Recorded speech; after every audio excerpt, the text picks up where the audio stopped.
Let's talk more about market sentiment. Joining us now is our guest host for the next hour, Jim Rogers, chairman of Rogers Holdings, joins us in our SGX studios. Jim, always good to have you on the show with us. Risk is back on the table. Are you buying?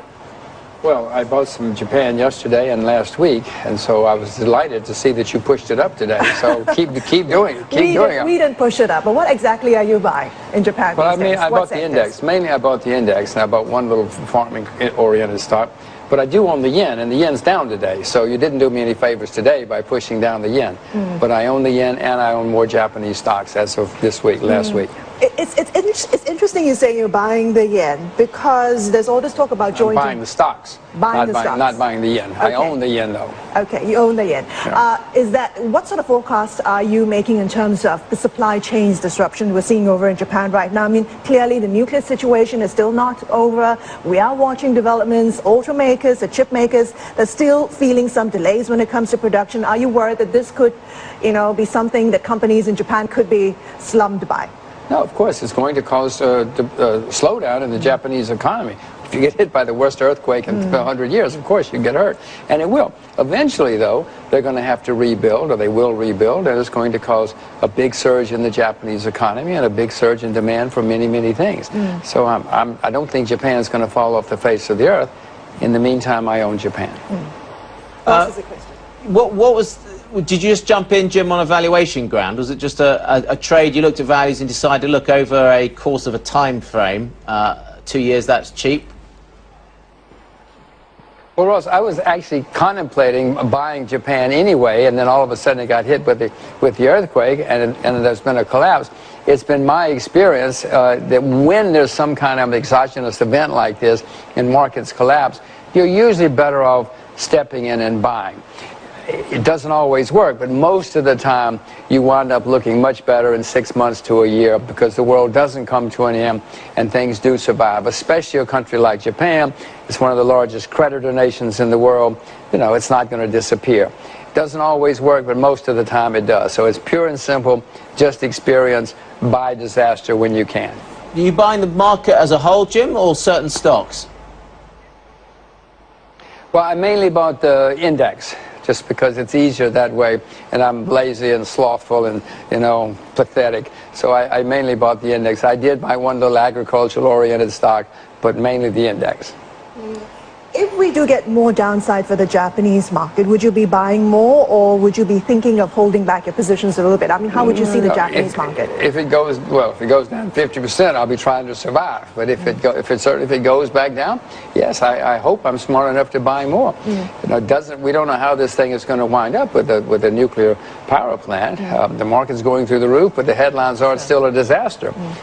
It looks like the market usually knows more than the headlines. So if you're buying Japan, what are you selling these days? I'm not selling anything. No, I'm not selling. I'm waiting to sell short U.S. government bonds, long-term government bonds, but they have another 3 or 4 points to go up, I would suspect, before I would short them anyway. So I plan to short government bonds. When it comes to U.S. debt, there's a lot of talk that when it comes to repatriation, there's a lot of things that Japan can do. Perhaps maybe sell its U.S. debt holdings to try and repatriate some of the money back home to try and pay for the rebuilding process. Is that something that could hurt the overall U.S. debt market, you think, or is it going to be very minimal? Well, Christine, I said I'm waiting to sell short U.S. government bonds. That might be one reason. And one reason I'm long, I haven't sold my yen is because, yes, it seems to me the Japanese are going to have to bring money home. One way to do that is to sell U.S. government. I don't know how they're going to do it, but they could sell U.S. government bonds, turn the dollars back into yen. The yen would continue to go up, and bonds would go down. Now, that's great sitting here in this studio saying that. Let's see if it works. That doesn't make it work. Are you manipulating the markets? Yeah, I wish it were that easy. Oh, okay, all right. I wish it were that easy. Jim Rogers is going to continue staying with us as our guest host for the next half an hour or so. Of course, Ross, as you heard, he's going to be looking at ways to sell U.S. debt. Remember, you can email us your questions for our guest, Jim Rogers.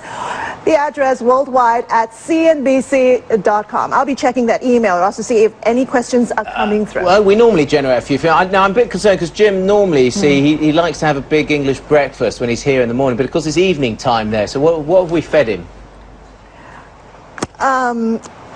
We don't have an English breakfast, but I can tell you we gave him a nice packet of Snicker bars. No, Mars bars. Was it Snicker bars or Mars bars? Snicker bars. Snicker bars. And he's had a couple already. Yeah, a couple. I had more than a couple. I'm pleased your diet's money's worth. pleased your diet's going well, Jim. That's good to know. Jim, what's your reaction? Obviously, in this nuclear situation, really questions, the viability of nuclear power.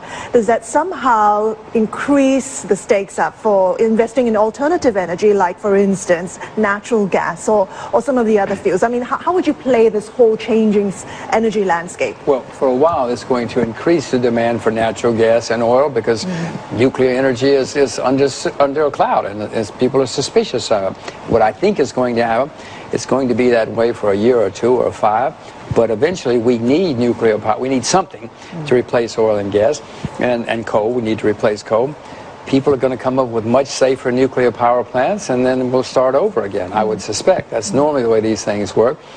Unless we can find something else to replace oil and gas, we got to have nuclear, whether we like it or not. So in the meantime, what does this do for the oil price? We've really seen oil prices shoot above $100 a barrel. How much higher does it go from here? What are you betting on? Well, the price of oil is going to go much higher, Christine, over the next decade. The world is running out of known reserves of oil. That's why we need something to replace oil and gas. We need nuclear, whether we like it or not. If we're not going to have nuclear, then the price of oil is going to go to... You picked a number. It's going to go beyond even my wildest dreams, and I'm bullish. I picked a number. You usually pick the numbers.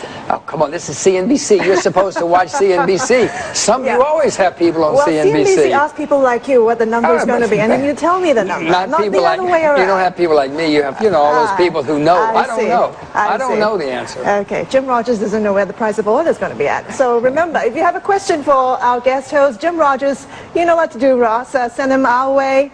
Worldwide at cnbc.com. I think we've got a couple of questions, actually, Jim, that we wanted to get to you as well. You were talking about nuclear, you think is going to come back. Is there going to be a trading case, Jim, for uranium or not at some point in the future? Yes, I've actually been watching to see what's been going on with uranium, and as you know, it collapsed. Ross, usually these things take a few years to sort themselves out, so I'm not rushing in to buy. I'm not very good at short-term trading anyway. But if after a year or 2 or 3 things have calmed down a bit and Japan survives, I would suspect that uranium and or the nuclear power stocks are going to be great buys again. They've certainly gotten beaten down now. TEPCO's down 80%. I was stunned. So, yeah, they're going to be great opportunities, but I'm not thinking about stepping in and buying. I'm just watching. Keep those emails coming. Jim is raring to go to answer your questions. He's sitting right here with all his snickerbox.